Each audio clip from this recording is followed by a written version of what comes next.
The Duchess of Sussex expressed her frustration about hearing the remark a million times over when they got engaged in the latest episode of her new podcast. Meghan said everyone made the gendered and stereotyped comment, but gave no further attribution. But the former Suits actress said Harry countered the narrative by saying he was lucky she chose him. Speaking on the latest episode of her Archetypes podcast, Meghan said, "When I started dating my husband, we became engaged. Everyone was just like, 'Oh, my God, you're so lucky, he chose you.' At a certain point, after you hear it a million times over, you're like, well, I chose him too.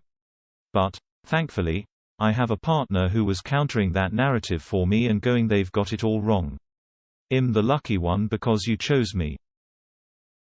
But it is gendered and it's archetyped and stereotyped that you're so lucky. And it just feeds into this idea that you're waiting for someone to tell you that you're good enough, as opposed to knowing that you're good enough on your own." Meghan's comment was interspersed with an archive audio excerpt from their royal wedding of crowds cheering and an American broadcaster saying, "The happy couple has enchanted the world with their real-life fairy tale." Meghan began the podcast by saying, "When I was 14, I planned my wedding. Not my actual wedding, that would have been a bit harder to imagine."